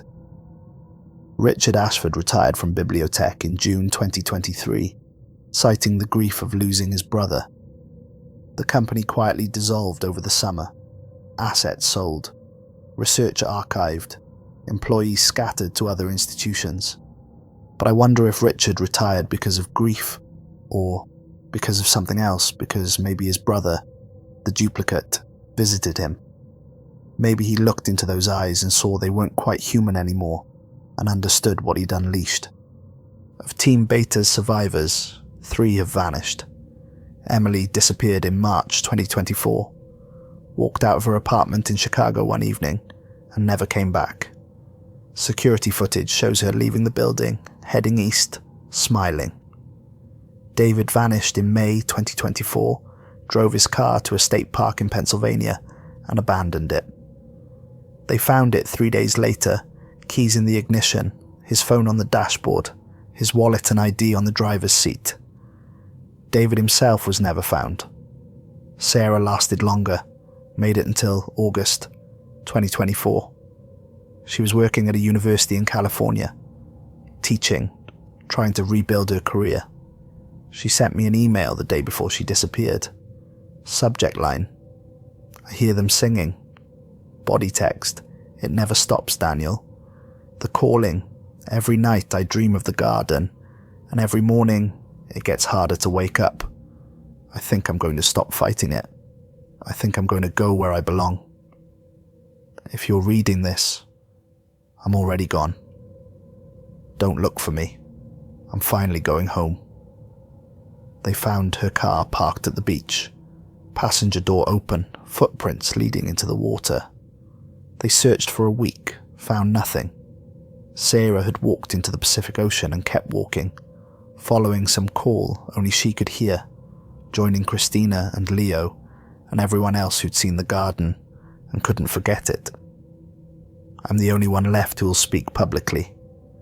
Michael Torres is still alive but won't return my calls. The other Team Alpha members have scattered, changed their names, disappeared into normal lives, trying to forget. But I can't forget, won't forget. Someone needs to tell this story, needs to warn people what we found, what it means, what's coming. I saved evidence that BiblioTech doesn't know about. Copied footage to encrypted drives before they confiscated my equipment. Backed it up to cloud services under fake names. Downloaded satellite imagery from public sources. I've been tracking the site since we left, watching what's happening, documenting the spread. Satellite imagery from March 2023, 2 months after we evacuated, shows the first changes. The Persian Gulf site looks normal on sonar, shows nothing unusual, flat seafloor exactly where the archway had been. But I got access to thermal imaging satellites usually used for tracking ocean currents and temperature changes. The thermal images show something else. A warm spot exactly where the archway was, radiating heat. The spot is growing. Slowly at first, 1 square mile in March, 2 square miles in April, 5 square miles by June. By December 2023, the warm spot covered 20 square miles of seafloor. And it's not just temperature. I contacted a marine biologist I'd known in graduate school, someone who studies Gulf ecosystems. I asked her, hypothetically, what it would mean if seagrass and kelp were growing in an area where they had never grown before, in depths where they shouldn't survive. She said it would mean something had changed the environment fundamentally. Changed the light, the temperature, the chemistry of the water itself. That's what's happening in the Persian Gulf. The garden is expanding, spreading outward from where we found it, transforming the seafloor into something it wasn't before, making paradise where there was only cold, dark water. The Tabriz site shows even more dramatic changes. Satellite imagery from January 2023, before our expedition, shows a normal valley. Brown in winter, green in spring, agricultural fields and small villages. Satellite imagery from March 2023 shows something different. The excavation site is filled in, covered over, but not with normal earth, with vegetation. Dense, lush vegetation that has no business growing in northwestern Iran in early spring. I tracked the spread month by month. By June 2023, the vegetation covered 5 acres around the excavation site. By December, 50 acres. By June 2024, 200 acres. The forest, because that's what it is, a forest appearing where no forest should be, is growing toward Tabriz at approximately 2 miles per month. Local reports, which I've collected from social media and Iranian news sources translated through various means, describe the forest as beautiful and terrifying. The trees grow overnight, fully formed, mature specimens of species that shouldn't exist in Iran. The flowers bloom year-round, gold and purple and red, glowing faintly at night. The fruit that hangs from certain trees is golden, luminescent, and according to locals who've gotten close enough to see, incredibly tempting. But no one picks the fruit, because people who go into the forest don't come back. Hikers, children, curious locals, they walk in among the trees and vanish. Sometimes their families see them later, walking deeper into the forest, heading east towards the mountains. When called, they don't respond. Just keep walking, smiling, drawn by something only they can hear. But the Persian Gulf and Tabriz aren't the only locations showing these phenomena. That's what terrifies me most. The garden is appearing everywhere humans ever thought Eden might be. I've tracked reports from around the world, compiled evidence, connected dots that no one else is connecting. The Seychelles Islands, where British General Charles Gordon searched for Eden in the 1880s, claiming it was on Praslin Island. In April 2024, local fishermen reported unusual vegetation growing on a reef offshore, a reef that had been barren coral. By August, the vegetation had formed a small island, complete with trees and flowering plants, appearing literally out of the ocean. Tourists who visit describe it as paradise, but several have gone missing, last seen swimming toward the new island, ignoring boats sent to retrieve them. Turkey, specifically near Lake Van and Lake Urmia in eastern Turkey, where the Tigris and Euphrates have their headwaters, where some scholars placed Eden. Reports starting in May 2024 describe forests appearing there in previously barren areas, growing at impossible speeds. The Turkish government has sealed off several regions, claiming environmental concerns, but satellite imagery shows the forests spreading, and people are walking into them, dozens at a time, following some call. Pakistan's Hunza Valley, another proposed Eden location. June 2024, farmers reported trees growing overnight in their fields, trees that sing at night, a wordless melody that carries for miles. The fruit that grows on these trees glows golden, and people who see it describe overwhelming desire to taste it. Several villages have been evacuated, officially due to landslide risk, but local reports describe entire families walking into the mountains, following the singing, never returning. Ethiopia, near the source of the Blue Nile, which some identified as the biblical Gihon. Forests appearing in July 2024, growing in spiral patterns visible from space. Armenia, where tradition long held Eden was located, forests reported in August 2024.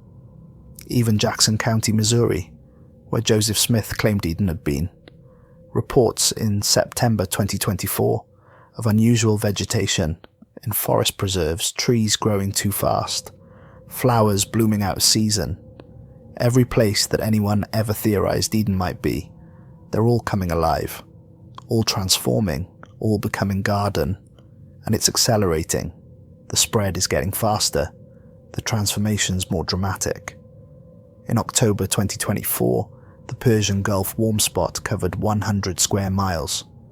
By November, 150 square miles. The Tabriz forest reached the outskirts of the city in November, and the Iranian government ordered partial evacuations. But people aren't evacuating. They're walking toward the forest, drawn by something they describe as calling, as invitation, as certainty that they're going where they belong. I found something else in BiblioTech's archived materials, something Richard Ashford tried to destroy but hadn't quite managed. A letter, handwritten on yellowed paper, dated October 12th, 1987. From Juris Zarins to a colleague never sent, found in his papers after his death in July 2023. I have a copy now, photographed with my phone before BiblioTech security could stop me. The letter reads, "The garden is not lost. It was sealed. There's a difference. When Genesis says God drove out the man, and at the east of the Garden of Eden, he placed the cherubim and a flaming sword that turned every way to guard the way to the tree of life. We always interpreted that as past tense. Placed them once, long ago, and they've been there ever since. Static, unchanging, keeping watch over something that no longer matters.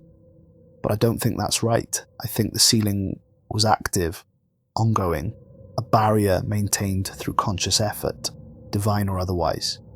And I think the seal is weakening, has been weakening for a long time.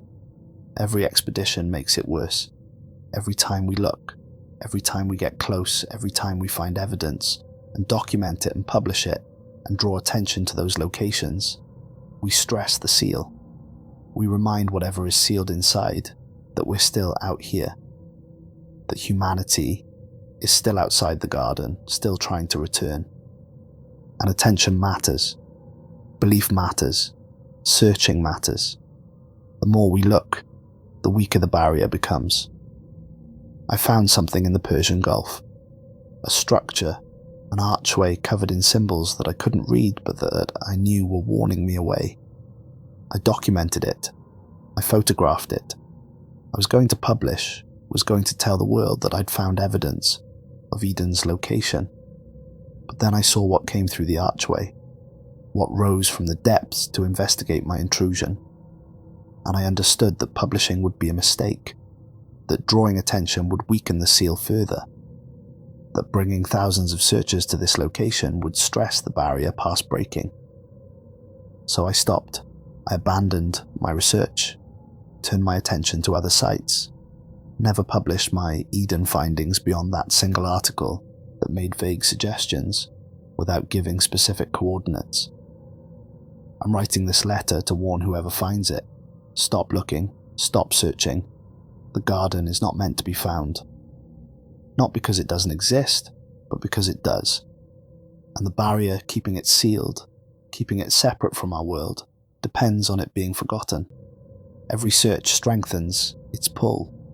Every expedition brings it closer to breaking through. We need to stop looking. Some things were hidden for our protection, not as punishment. Zarins knew. David Rohl knew.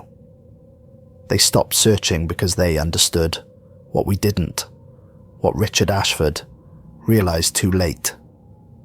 We were never meant to find Eden, not because it's not real, but because finding it brings it back, makes it real in our world again. Weakens the barrier between where it was sealed and where we live now.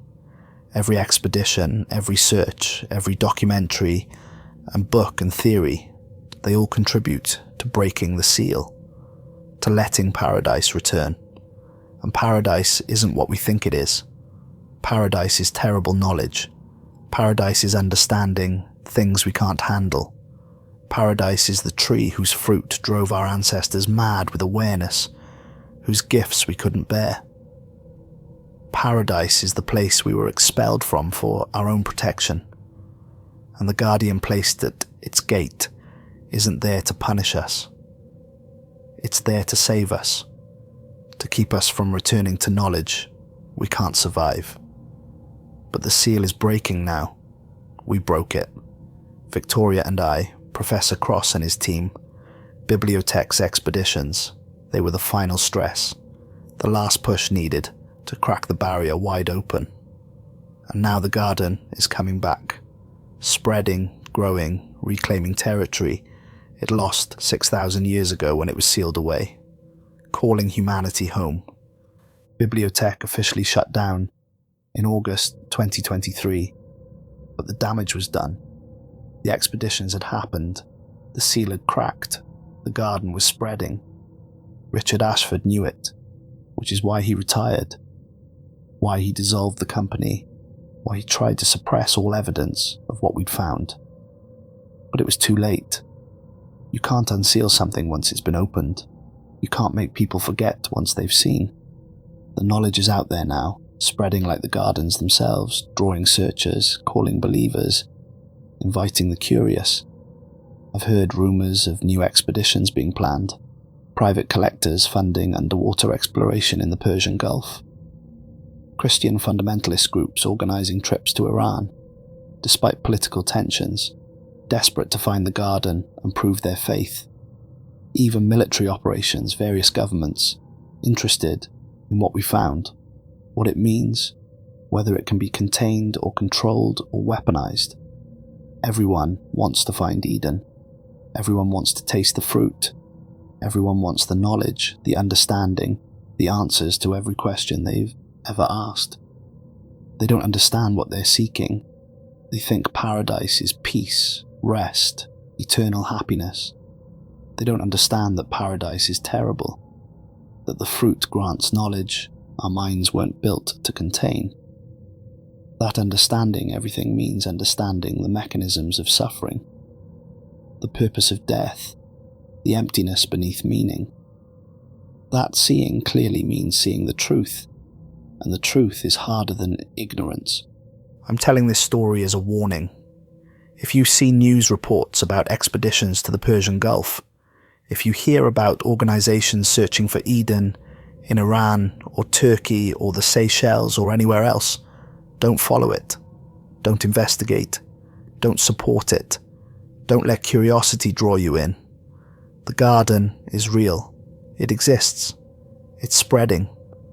And it wants us back, not because it loves us, not because it wants to give us eternal happiness, because we're part of it. We came from the garden, and the garden wants us to return, wants us complete again, wants us to taste the fruit and understand and be transformed into what we were always meant to be. Watchers, guardians, beings of leaf and scale and terrible knowledge, singing in harmony, tending the trees, forever aware, forever knowing, forever burdened with understanding. That's what happened to Christina, to Leo, to everyone who entered the garden. They're still there, changed, transformed, neither fully human nor fully other, existing in between. And they're calling to the rest of us, inviting us to join them, promising that the calling never stops, that eventually everyone hears it, that all paths lead back to the garden. 2 weeks ago, I received an anonymous video file. No sender information, no message, just a video attachment. I shouldn't have opened it. I knew I shouldn't. But curiosity, that essential human flaw that got us expelled from Eden in the first place, made me click. The footage was from a research vessel in the Persian Gulf, timestamped November 10th, 2024. Underwater drone footage, similar to our ROV deployments, but with newer equipment, better cameras. The drone descended to 200 feet, beyond where we'd found the archway, deeper into the Gulf. The footage shows the seafloor covered in vegetation now, dense garden, spreading in all directions. but that's not what the video wanted to show me. In the distance, moving through the underwater garden, lights. Golden lights, dozens of them, maybe hundreds, each one the size of a person. They were moving with purpose, coordination, heading north, toward the coast, toward Kuwait, toward land. A voice on the recording, panicked, young, probably a graduate student on their first expedition. They're leaving the garden.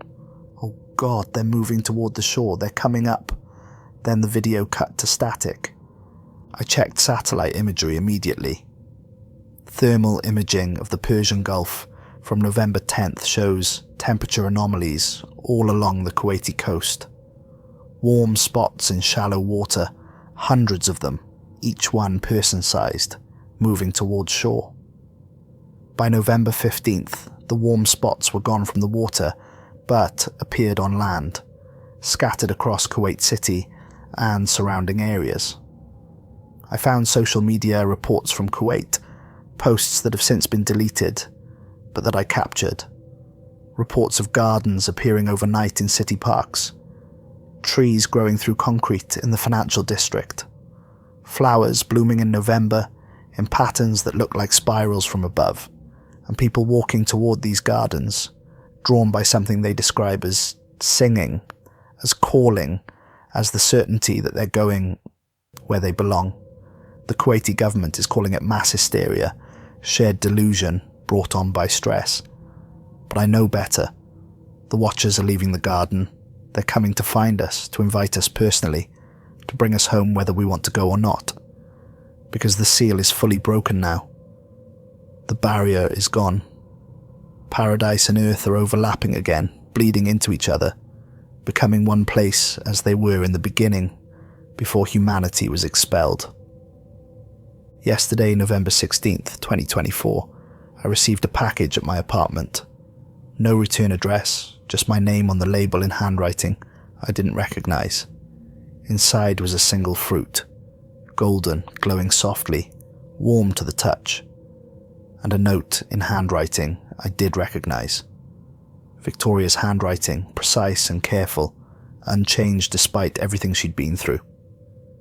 The note read, "Come home, Daniel, it's time. We're waiting for you. All of us. Christina, Leo, Professor Cross, Father Ashford, everyone who had the courage to taste and understand. You've been outside so long, fighting and suffering and questioning. Don't you want to finally know? Don't you want to finally rest? One bite, that's all it takes. One bite, and you'll see what we see. You'll understand what we understand. You'll be complete. The fruit is a gift. The garden is a mercy. Paradise is waiting. Come home." I threw the fruit away immediately. Didn't hesitate. Didn't let myself look at it too long. Took it outside, walked 3 blocks to a construction site with industrial incinerators and dropped it into the flames. Watched it burn. The fruit caught fire easily, burned with golden flames that smelled like every good thing I've ever experienced. Every happy memory, every moment of peace, every dream of contentment.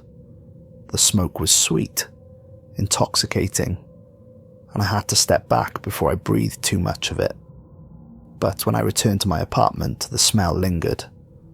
In my clothes, in my hair, in my lungs. Sweet and overwhelming and impossible to escape. And at night, when I try to sleep, I hear something outside my window. Not singing exactly, more like breathing. Like the world itself is inhaling, preparing to speak, preparing to call my name. This morning, November 17th, 2024, I noticed something that I've been trying not to see for 3 days. In the corner of my living room, a small plant has sprouted through the floorboards. I didn't plant it. I live on the 12th floor of a concrete and steel apartment building in Cambridge, Massachusetts. Nothing should grow here. The building is climate controlled, sealed against weather, decades old and stable. But the plant is growing anyway. Small, perfect leaves in that shade of green that's too vivid, too saturated, too alive. and in the center a tiny golden bud. I tried everything, pulled at it, but the roots go down farther than I can reach, through the floorboards into the concrete and steel beneath, impossibly deep. Cut it with a knife, but the blade went dull. Against the stem, wouldn't bite. Poured bleach over it, hoping to poison it. The leaves turned brown for an hour, then greener than before, like the poison had fed it instead of killing it. The plant is growing faster now. I can watch it move if I stare long enough. An inch every few hours. The bud is getting larger, swelling, preparing to bloom, to fruit. I've been researching, trying to find anywhere the garden hasn't reached, anywhere I could run where paradise isn't spreading. There's nowhere. I've checked satellite imagery of every continent, gardens appearing in parks in London, forests growing in city centres in Tokyo, vegetation spreading in Sydney, Sao Paulo, Cairo, Mumbai, Toronto, every major city, every small town, every inhabited place on Earth. The gardens are appearing everywhere simultaneously, growing from nowhere, transforming the world into what it was before humanity was expelled, before the seal, before the separation between paradise and Earth. And people are walking into them, thousands of them, millions. I've tracked reports from news sources worldwide, before the stories get suppressed or explained away or forgotten. In Paris, 300 people walked into the Jardin du Luxembourg on November 12th, drawn by trees that had appeared overnight. They walked into golden light and didn't come back. In Beijing, an entire neighborhood was evacuated after forests began growing through apartment buildings, and residents described hearing singing, feeling called, wanting to stay. In Mexico City, a massive garden appeared in Chapultepec Park, and thousands of people are visiting daily, many of them not leaving, choosing to remain in the garden, sitting beneath trees that glow at night, smiling and peaceful and changed. The authorities call it mass hysteria, shared psychosis, a global panic attack triggered by social media and stress. But I know better. The garden is patient. It waited 6,000 years for the seal to break, for humanity to weaken the barrier enough that paradise could return. And now it's coming to reclaim what left. All of us. Every human being who carries the mark of having lived outside paradise, who descended from those first exiles, who inherited their curiosity and their hunger and their fatal desire to know. We're all going back, whether we want to or not. I'm leaving tonight, November 17th, 2024. I don't know where I'm going. I've packed a bag with clothes, my laptop, all the evidence I've compiled. I'm going to drive north, maybe to Canada, maybe to Alaska, somewhere cold and barren, where gardens don't grow, where paradise can't reach. But I checked satellite imagery of Alaska this afternoon. Forests appearing near Anchorage, vegetation growing in the tundra where nothing should survive. Gardens blooming in the Arctic Circle, defying winter, defying climate, defying nature itself. There's nowhere left to run. The garden is everywhere now. Not just in specific locations, not just where we found it, but everywhere. Growing from the same source, connected by roots we can't see, spreading across the entire world, like a network, like mycelium, like the nervous system of something vast, waking up after 6,000 years of sleep. I need you to understand something. This isn't a story about a lost paradise. This isn't about ancient mysteries or biblical archaeology or the romance of discovery. This is about something that was contained for a reason. Humanity wasn't expelled from Eden as punishment for disobedience. We were quarantined, kept separate from knowledge we couldn't survive possessing. The fruit from the tree of knowledge doesn't give wisdom, it gives understanding. Complete, total, overwhelming understanding of everything. The mechanisms of reality, the source of consciousness, the truth behind existence, and human minds weren't built to contain that understanding. We break under it, go mad with it, become something else. The original humans in Eden tasted the fruit before they were ready, before they'd developed the mental structures to handle what they'd learn. And what they learned destroyed them, broke them, made them aware of death, suffering, evil, all the darkness built into existence. They couldn't handle it, couldn't process it, couldn't live with that knowledge. So God, in mercy, expelled them, sent them out into a world where they could forget, where ignorance could protect them, where they could live and die without understanding the terrible truth of what they were, what existence meant, what consciousness cost. And the Guardian was placed to make sure they never returned, because returning would mean facing that knowledge again, would mean breaking under the weight of understanding.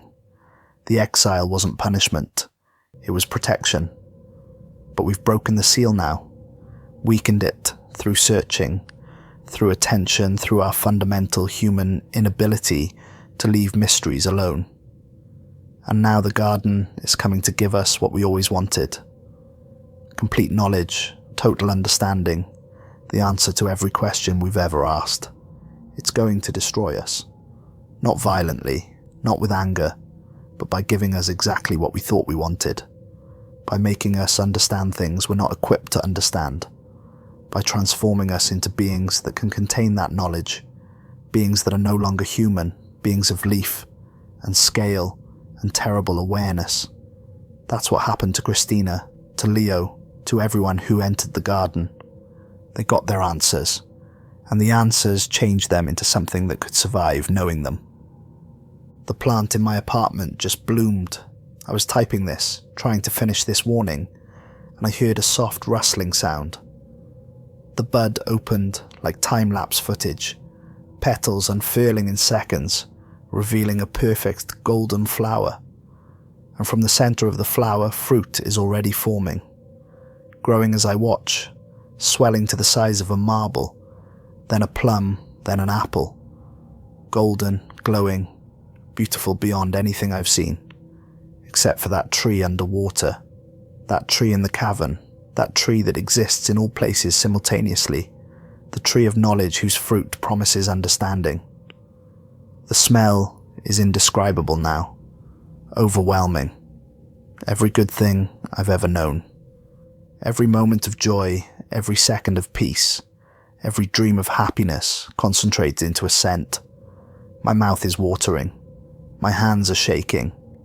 I can hear Victoria's voice in my head, not memory but present, speaking to me from wherever she is now, from whatever she's become. It's not too late, Daniel. You can still come home. We're waiting for you. All of us. Christina is here. Leo is here. Professor Cross and Father Ashford. Michael came yesterday. Emily and David and Sarah arrived this morning. We're all together in the garden now. It's beautiful, Daniel. More beautiful than anything you've ever imagined. More beautiful than anything you could imagine. Because you don't have the capacity yet, but you will.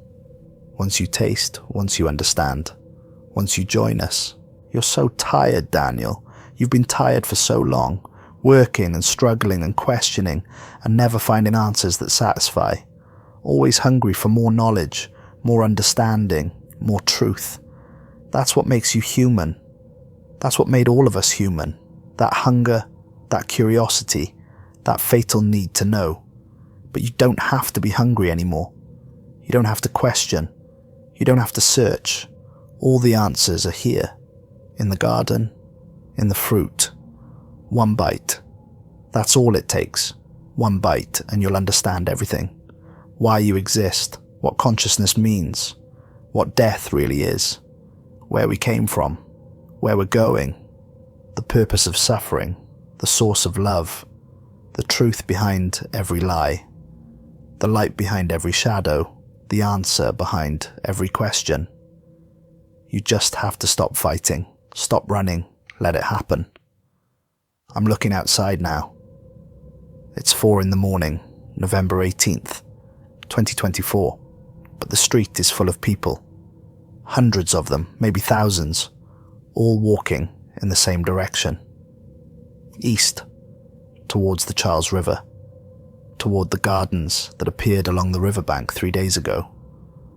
I can see the glow from here, golden light rising above the buildings like a second sunrise. The park is full of trees now, trees that weren't there last week, trees that are growing as I watch, spreading across the campus, wrapping around buildings, pulling them down gently, covering them in flowers and vines, making everything garden, making everything paradise. The people are walking into the trees, disappearing into golden light, and they're smiling. All of them are smiling. I can see Mrs. Patterson from the apartment next door. Elderly, frail, walks with a cane. She's walking without it now, straight-backed and steady, heading towards the light with her arms open. The family from downstairs, parents carrying their children, all of them peaceful, certain. The grad students from the university, young people with their whole lives ahead of them, walking hand in hand toward paradise, choosing knowledge over ignorance, understanding over innocence. And in the trees, I can see them. The watchers, the guardians, the ones who tasted first. Figures covered in leaves and scales, with eyes that glow golden in the darkness, with hands that end in thorns and flowers. They're reaching out to the people, welcoming them, pulling them into the light, into the garden, into understanding. I can see Christina, same height, same build, her face visible through the leaves and petals, smiling with genuine joy. I can see Leo, transformed but recognizable, covered in bark and vines, his eyes golden and aware. I can see Professor Cross and Father Ashford, standing together beneath the largest tree, singing in harmony with all the others. And I can see Victoria. She's closest to my building, like she knew I was here, like she's been waiting for me specifically. Her skin is green, photosynthetic, covered in small leaves that rustle when she moves. Her hair is flowers, chrysanthemums, and roses intertwined, blooming constantly. Her eyes are golden, with vertical pupils surrounded by petals, and when she sees me looking out my window, she smiles, waves, beckons. The fruit in my apartment is ripe now. I can feel it. The plant has grown to 3 feet tall, a perfect miniature tree, with a single golden fruit hanging from its highest branch. The fruit is glowing brighter than my desk lamp, bright enough to cast shadows on the wall, bright enough to be visible through my window to anyone looking up from the street. A beacon, a signal, an invitation. I'm going to taste it now. I've been trying to finish this warning, trying to tell you not to go, not to search, not to let curiosity draw you into the gardens that are appearing everywhere. But I'm done fighting. I'm tired. So tired. And Victoria is right. I've been questioning for so long, searching for answers that traditional knowledge couldn't provide, hungry for understanding that no book or teacher or experience could give me. And the answer is right here, in my apartment, growing from my floor, waiting for me to taste it. One bite will answer everything, will show me truths that humanity has been searching for since consciousness began, will make me understand what I am, why I'm here, what this all means. It will change me, transform me into something that can contain that knowledge, something that isn't quite human anymore. But maybe that's okay. Maybe humanity was always meant to be a transitional stage, a chrysalis, a temporary form we wore until we were ready to understand. Until we were ready to return home. The garden is patient. It waited 6,000 years for us, and now it's here, spreading across the world, calling us back, inviting us to complete the transformation we started in the beginning when we first tasted knowledge. I can hear them now, not just Victoria, all of them, thousands of voices, millions maybe, singing in harmony. The watchers, the guardians, Everyone who's tasted the fruit and understood and been changed. They're singing the same wordless melody Christina heard underwater, the same song that echoed in the cavern beneath the mountains, the same invitation that's been calling humanity home since we were expelled. And I understand now, it's not a command, it's not a demand, it's not coercion, it's an invitation, an offer, a choice. We can stay outside, stay separate, stay ignorant and safe and limited, or we can return, we can taste, we can understand, we can accept the transformation and become what we were always meant to be, complete, aware, part of paradise again. The fruit is in my hand now. I don't remember picking it. It's warm, alive, pulsing with light. I can feel it humming, vibrating with knowledge, with understanding, with the answers to questions I haven't even thought to ask yet. One bite, that's all it takes. One bite, and I'll know. I'm going to bite the fruit now, and then I'm going to walk outside. I'm going to join Victoria and Christina and Leo and all the others. I'm going to walk into the golden light, into the gardens that are covering the earth, into paradise that's reclaiming what it lost. We're going home, all of us, everyone who hears the calling, everyone who sees the light, everyone who can't resist the promise of finally understanding. The garden is patient. It waited for us. And now we're returning, not because we're forced, because we choose, because after 6,000 years of exile, after 6,000 years of questioning and suffering and searching, we're ready to stop fighting, ready to accept the invitation, ready to taste knowledge and accept the transformation that comes with it, ready to go home. I can taste the fruit now, sweet beyond description. I can feel it changing me, cell by cell, thought by thought. I can feel understanding flooding through me, truths that I don't have words for yet, knowledge that's rewriting what I am. It doesn't hurt. Nothing has ever felt more right. I can see them clearly now, through my window, Victoria and Christina and all the others. They're singing my name, welcoming me. I'm walking to the door now, walking outside. The street is full of light, golden and warm and inviting. The trees are waiting, paradise is waiting, everyone is waiting.